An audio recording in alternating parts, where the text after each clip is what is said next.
Welcome to Leading the Next Generation with Tim Elmore. I am your co-host, Andrew McPeak, and our mission here at Growing Leaders is to empower the emerging generations with skills to lead in real life.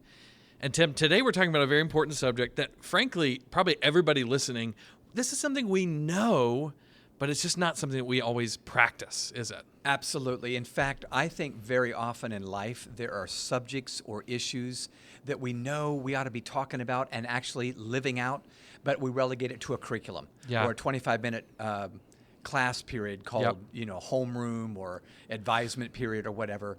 And this is all about really the emotional intelligence we need, the social and emotional learning that often is just a lesson plan to be checked off, and then we move on. Yep. But if we were all open and honest with ourselves and with one another, we would acknowledge that probably the greatest areas of our social and emotional development didn't happen from a curriculum. They didn't happen from a class. They actually happened in an engagement or a conversation or a relationship ultimately with an adult. And I know you and I have both had experiences with adults like that. For me, I think back to a guy in my life who was not my parent, not my teacher, not my coach. His name was Mr. Neal. And Mr. Neal was one of the most fantastic human beings I've ever been around in my entire life. And effectively what he was, probably middle school age all the way up into college and beyond, was he was a mentor. Before I even really knew what that word was, he was always speaking into me. Our relationship started because he was a Sunday school teacher for me, but it moved beyond that, where we spent more time together. He used to give me rides places, and we developed a relationship where he was pouring into me. And in fact, he is a professional therapist by trade. And he ended up being the premarital counselor for my wife and I when we got married. And it was such a cool experience to see come full circle. And I hope at least he would feel the same way. But when I think about the people in my life who made me better as a person, there were people like Mr. Neal who were beyond the sort of maybe prescribed roles in my life. Not a coach, not a parent, not a teacher, just an adult who cared about me. You had some folks like that too. I did, and aren't you glad with Mr. Neal that your lives intersected? You look back now in your 30s and go, I'm so thankful. Yes. And mom and dad were great, teachers were great, coaches, but this person played a role that maybe he didn't even realize he had played. Yeah. So mine, I have a Mr. Neal as well. Mine was Mr. Mosher. He was a high school instructor that I loved so much, I retook a class, even though I made an A, because I just appreciated it. You took the same class? Yes, That's I amazing. did. And I made an A both years, but which didn't always happen. But that's a whole nother podcast. Yeah, you're not bragging or anything, no. right? But Mr. Mosher had retired from his first career and now was teaching, just in the aftermath of his later years. And wisdom and emotional intelligence, people skills, interpersonal skills, good listening. He just was such a model that I was drawn to that example and had him 2 years. Now, ironically, I'm thinking of a lady when I was younger. I met her when I was 8, Mrs. Mayo. I've talked about her on the podcast. Yep. So she was my fourth grade teacher and my 5th grade teacher. Okay. Because she moved up. But I ended up, and it was all because of you, right? Well, she said, if Tim's going, I'm going too. Yeah. But the bottom line is, this was before social and emotional learning was even a thing. Yeah, exactly. It was not even a subject to be taught or bought as a curriculum. But she would teach us to listen. We were saying yes, sir, and yes, ma'am in Cincinnati, Ohio. So it wasn't the South, but she had brought that etiquette up to us. And I remember learning I need to respect other people because I wanted to please her. I mean, that was just how it was at that age. But my point is, these were individuals in my life that when I look back, even though I liked the subject they taught because they made it fun, what I really liked was the example they set and the life skills I learned along the way. Listeners, you might be hearing something in the background right now. Believe it or not, that is Hurricane Elsa coming through. We're in Atlanta, Georgia. We're on the outskirts of it, but we're feeling it and hearing it loudly, so please pardon us as we go through the weather. Forgive the storm. It happens. That's right. The storm in this room is not the only storm going on. That's right. You to know. Okay. Anyway, so Andrew, I want to flip-flop this today. You were inspired to write an article, a blog, and I really want to talk about that today So instead of you interviewing me, would you mind if I just toss some questions your I way? would consider it an honor, Tim. Well, thank you. Appreciate that. So a number of months ago, I think this might have been pre-pandemic, you had an experience at a school where you saw the need for this subject. Would you mind just telling that story and set up our conversation today? Absolutely, yeah. It was an interesting experience. One of those where I found it funny, but maybe other people didn't realize, right? So I'm doing an event where I'm talking to a large group, a whole district of educators, and after speaking on a few subjects, we have a Q&A time, right? During the Q&A portion, one of the teachers asked a question that just immediately made me laugh, as well as start to think about the intrigue of the situation she was in. So this teacher said, this was the question I got: how do we get parents to help us teach SEL when the students are at home? So SEL is social emotional learning. Yeah. And you're laughing because? Well, to me, it's hilarious because probably every teacher listening is like, I have that problem, right? Yeah. But the comedy of it is it implies that SEL wouldn't happen without the parents. And yet SEL really, teaching it in a classroom is really a new concept. Yeah. You and I developed emotional intelligence, but we did it without a class, right? And we did it because parents were the main vessel through which that happened. Yeah. And it's an indication to me, and I was laughing to myself that day, because if you break down the competencies of SEL, you realize that the life skills that we now teach in classrooms were taught almost exclusively by parents and communities that students grew up in, not schools. Schools weren't involved really at all, except maybe in a secondary sort of way, for the entirety of human history up until we started collecting these skills together. We named them, we gave them specific names, and we started stamping the term SEL on them. In other words, these skills predate our definition of SEL. And so it's funny to me to think about a parent who isn't teaching this when that was plan A for all those years. No doubt about it. And I actually think it was the right plan. This is just my opinion, listeners. But when I think about essential life skills, most of them happened through the centuries of human history, naturally through families and communities. Sometimes it takes a village to raise a child.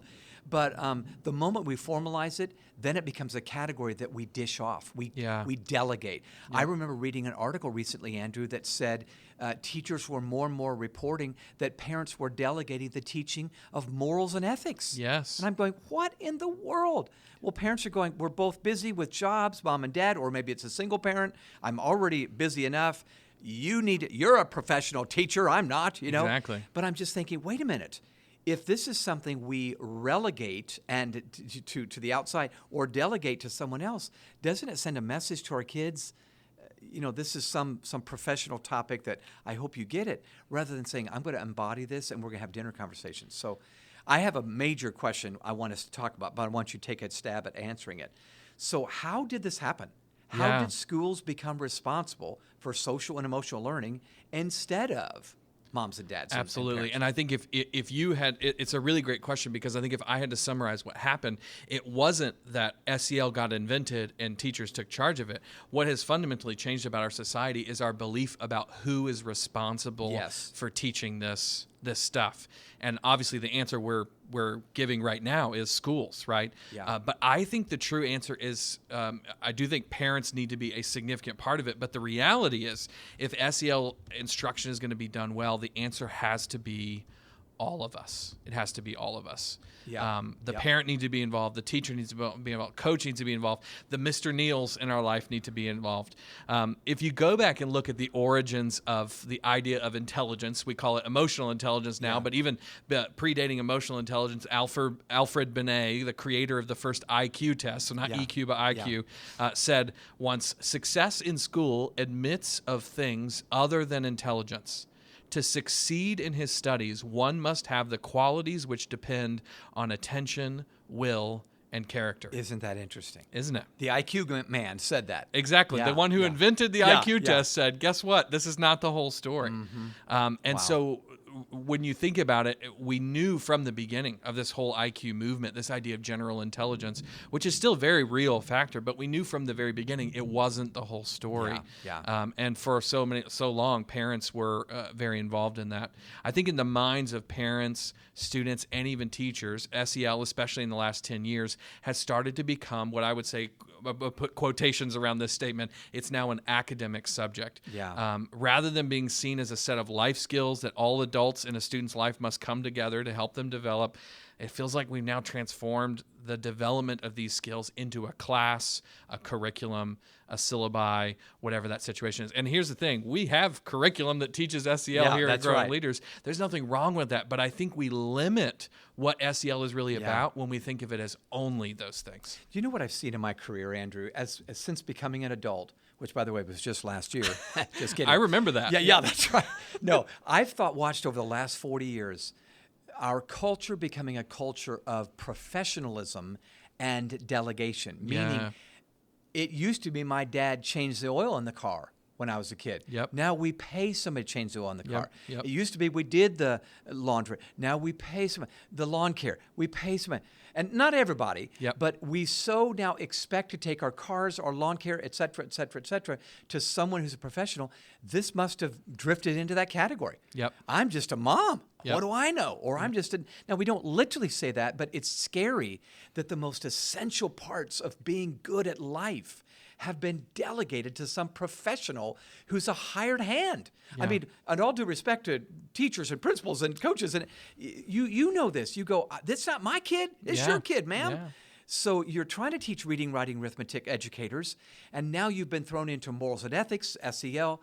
So this conversation, Andrew, thank you for leading us in it, is how do we make this holistic? Absolutely. How can moms, dads, teachers, principals, and coaches all jump into the conversation where there's a unified message? We're building people good at life by the time you graduate. Yeah, the goal is not here. We're not removing responsibility from teachers and putting it on parents. Instead, what we're saying is everyone is responsible. It's both and. Exactly. Every adult in a student's life. And you can imagine probably how parents arrived at this point, right, of professionalism. I've heard you actually call them the dry cleaner parent before, right? This idea of I'm dropping my kids off and I'll pick them back up when they're clean or whatever, you know. But think about it. So just 3 things. There's probably 14 of them. But number one is parents are more pressed for time today, right? We're just busier. How are they supposed to find the time to teach these all-important skills? I think parents also feel like communication to their kids is hard. We know more than anybody about the generation gap and how often a parent feels like, who is this alien growing up in my house and how do I communicate with them? So they feel like they're almost outsourcing the communication to the professionals, right? The teacher went to school and learned how to communicate to my kid, and I'm struggling, so I'm just going to outsource that. And then, of course, the third factor is research is showing that SEL development is linked to success in life, right? And this is newer research, and it's one of the reasons SEL has become such a big deal. So the development of hard skills and soft skills are now both linked to academic achievement. So schools realize if we don't develop soft skills where they're missing, then the student's not going to achieve. They're not going to get that job they want. And then everybody's going to look back at the school and say, we did a bad job. And so I think this is the other reason that the responsibility over SEL is starting to switch to schools, is because schools see it as a value. You're right. In short, SEL affects GPA. Exactly. And if it does, schools better teach it, or we're not going to get the numbers we want at the end of the school year. This totally makes sense, Andrew, and I'm appreciating you bringing it up, because it doesn't excuse, but it does explain. Yes. It doesn't excuse, but it does explain why we're acting the way we're acting. But we, listeners, are lobbying for, let's all jump in. Let's all be teachers. Yep. And give the teachers a break, maybe, because the message is echoed at home, on the football field, in the basketball court, in the pool, by the lifeguard, you know. And boy, what could happen to a generation of kids as they become adults if every voice was unified, saying, here's what you got to know. Here's what you got to do. Yeah. And this really isn't just a hypothesis from us. There's actually a lot of research behind this. And in fact, part of it comes from a guy we got to interview, Adam Sines, who wrote the EQ intervention. We just got to interview him recently on the podcast. He had this segment or section of the book. It's a little long, but I want to read it because I think it's really important. And what he does is he basically outlines why the all-adult intervention method is actually the best method. So here's what he says. He says there are 3 main approaches to SEL interventions. The first approach is the mental health professional as the interventionist. So this is the counselor or the therapist. They're professionally trained. In this model, the counselor or the school psychologist enters a classroom to deliver a 15 to 20-minute SEL lesson, right? And most people would say, well, that's the most professional, most trained person ready to go. And so that seems like the most reasonable method. But he says that model is certainly better than no intervention, but it actually tends to lack effectiveness in the studies that they've measured it. The second model is the classroom teacher as the interventionist, right? And we've got a lot of classroom teachers who are going, why in the world am I teaching responsibility and ethics and whatever else? Well, what Adam found is that this model is more effective because it's scalable. So each student has the opportunity to receive a lesson on any given day from any given teacher. And I might add the other reason it's scalable is because of relationship. Or the other reason it's effective is because of relationship. The third option in studies has been found to be the most effective, and that is that every adult is the intervention. Note that the intervention in the third model is not a curriculum per se, but every adult committed to being a living example of emotional intelligence. Okay, listeners, did you catch that? What Sands is effectively saying and what Andrew is echoing is that not only should parents be involved in the development of SEL skills, all adults in a student's life should be both teaching and practicing. Do what you say, practice what you preach. I know you've heard this before, you've probably said it before, but this is what makes it stick. Absolutely. We teach what we know, but we reproduce what we are. And that in itself sometimes is the problem. We're reproducing the wrong stuff. So Andrew, could we talk, we have just a few more minutes, but could we talk about some ideas? Yes. I want you to give them. How can parents and other adults outside the teacher apply SEL skills in the everyday life and in the home? Yeah, I want to make this as practical as possible. So if you look at, there's lots of models for SEL and how to develop it. CASEL is probably the most well-known, and they break down SEL into 5 core competencies: self-awareness, self-management, social awareness, relationship building or relationship skills, and then the final one is responsible decision making. So here's what I want to do. I'm going to give you 5 ideas, one for each of these, on how a parent could do this inside of the home. And what I'm hoping is that if you're a teacher, this is information you could pass along to the parents of the students that you're working with. If you're a parent out there, this is something that you can begin to practice right now. I want to give you just a couple of ideas. We'll walk through each one. The first one is simply self-awareness. So I really love this. There's a lot of skills under self-awareness, but one of the most important, especially early in a young person's development, is discovering their own strengths. So I would suggest have your whole family, not just the individual student we're talking about, but have the whole family go through an assessment like StrengthsFinder, perhaps a personality test, but StrengthsFinder is really good because it helps identify your specific skills, strengths, and things that you have to offer the world. There are other things like the Big 5 personality test or even certain values assessments. In fact, all of them, you can find a free version of them. But after each family member goes through it, they should then share their results with one another and talk about what each of you brings to the table. And you might even divide up some family responsibilities to the people who have that strength rather than just, I'm the oldest, I'm the mom or the dad, therefore I need to take care of this. But what you're helping the students see is that they have intrinsic value. This is why it's self-awareness. They have intrinsic value and strengths that they can offer to the world. And that's a great way to do it at home and actually discover that at home. Andrew, I know a family whose mother just said, our teenage daughter is the most organized in our family. So she's one that organizes our family. Yes. And I thought, what a great strength. That's a great discovery. That's exactly what we're talking about. Like if you look at the Big 5 personality test, there's a category on there about openness to experience. Typically, people with high openness to experience love trying new things and pushing boundaries and all that. If I had a child with a high degree of openness to experience, I would ask them, what should we do for our next family vacation? Because they're going to think of an idea that maybe somebody else wouldn't. And it's exactly that kind of mentality I think that we could have in the home. And that's just one idea of how to do it. Good. All right. Do the next one? Yeah. Number 2 is self-management. This one's really fun. Have the whole family think about an area of their life that's really important to them, but maybe they don't feel like they're as disciplined as they could be. Each person should describe that area and share that with the family and talk about why they don't feel they're always as disciplined as they could be, good. okay? And it would be really funny to have this conversation with a mom and dad and a 7-year-old and a 14-year-old Yeah. and all those kinds of things. But the thing you want to do next is every single one of you, and it's important that the whole family participate, each of you identify 3 things you could do daily. So these are daily activities to be more disciplined in that particular area, and write those things down. And then you want to commit in front of the whole family to practice those 3 things for 1 week. Then have a dinner conversation a week later and process it together. Was it easy? Was it difficult? How did it feel practicing that discipline? And just, do you feel overall better about achieving that? So whether that's, I want to work out better, I want to eat better, I want to read more, I want to, whatever that is, when we self-identify and practice that, hold one another accountable as a family, it's a great way to build self-management. It is. When our kids were growing up, they were younger and in the house, we had weeks where we all chose, this is a little bit of a reversal on the idea, something we didn't like. And we said, all right, let's discipline ourselves to sweep the garage, clean the room, take out the trash on a regular basis, and just then talk about it. I hated it, or I think I can do this now every day, you know. But it was good. It was a great thing for all of us, including mom and dad, to be held accountable to. Absolutely, absolutely. And of course, it takes more than a week to build a habit, but it's a great way to kind of start yourself down the right path and build some accountability. Yep. All right, number 3.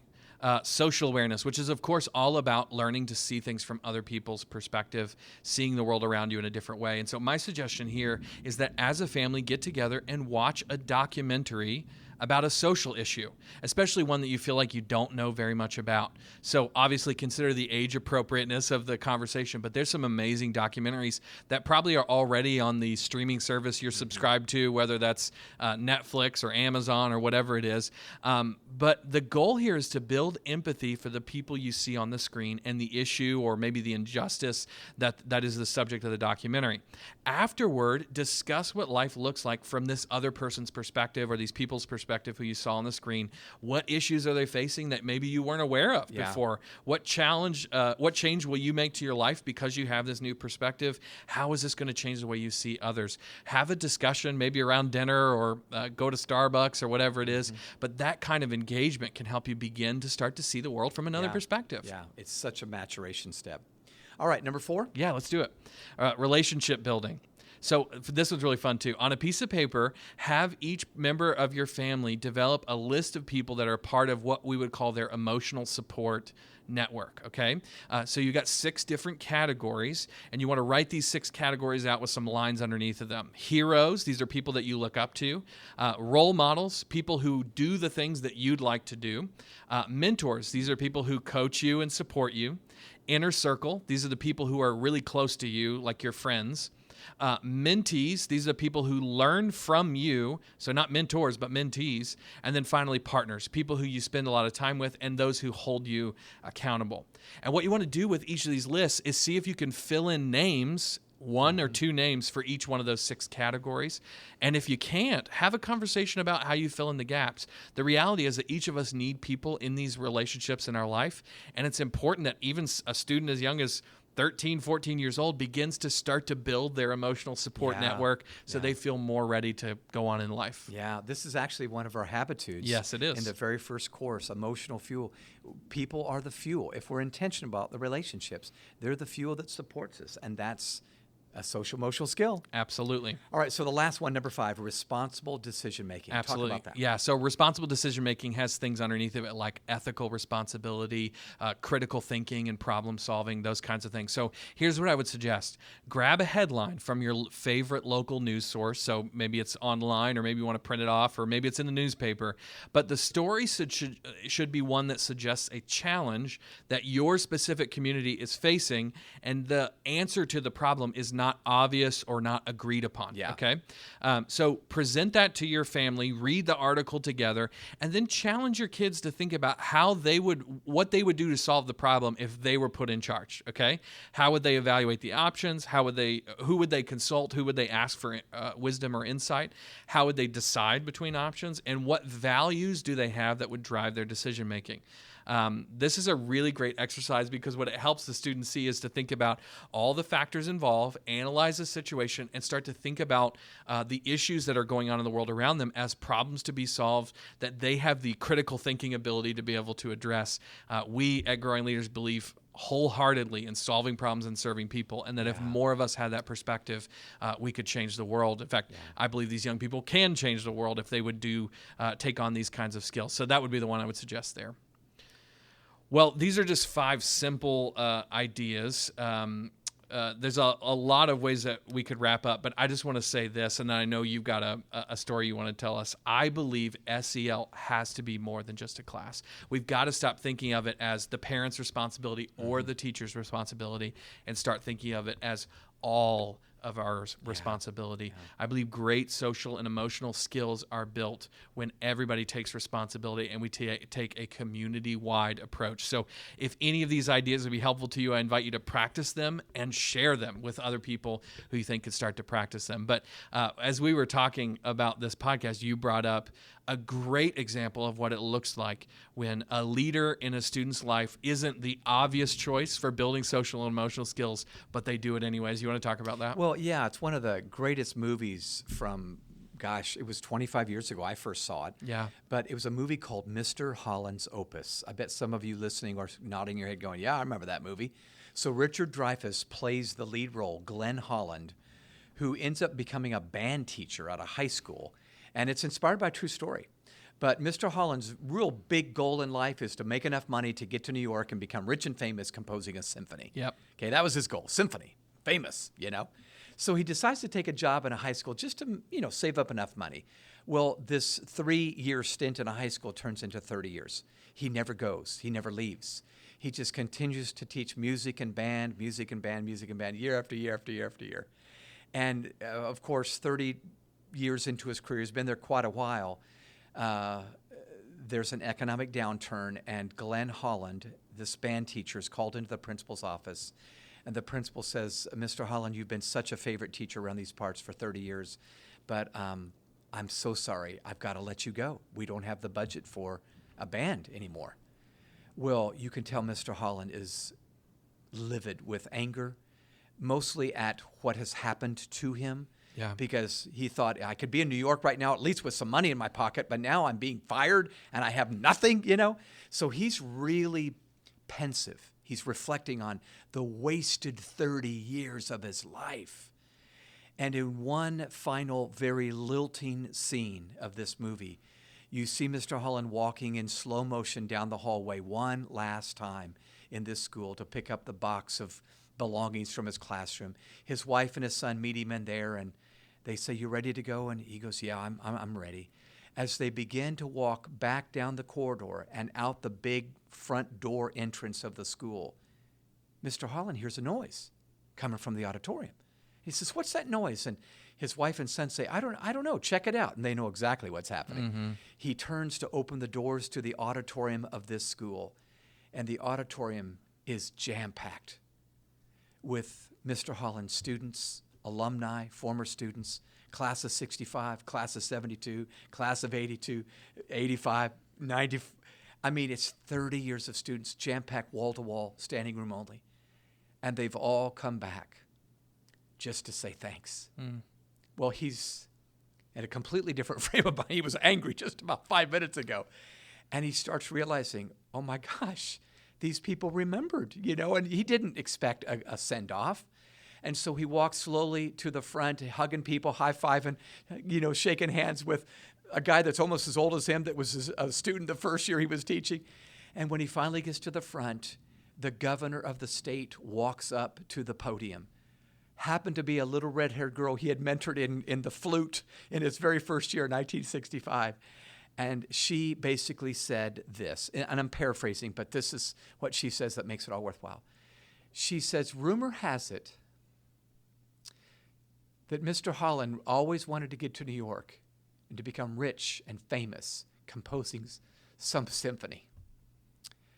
But Mr. Holland never made it to New York, never got rich off of our salaries, and never really got famous outside of this school. But then looking down at Mr. Holland, this woman says, But Mr. Holland, if you think you're a failure, that would be where you're wrong. Look around you. We're your symphony. We're your symphony. And he suddenly realized it was staying and investing in students and teaching life, not just notes on a sheet, that was what made all the difference in the world. Maybe he would have had more money. Likely he would have had more money had he made the other choice, but he had made a good choice. And listeners, I guess we close out just by saying to you, make sure you got the right report card on your own leadership. As a mom, as a teacher, as a principal, as a coach, as an employer, we're investing in this next generation. And if we think we're a failure by making that choice, that would be where we're wrong. Yeah. So, thanks, Tim.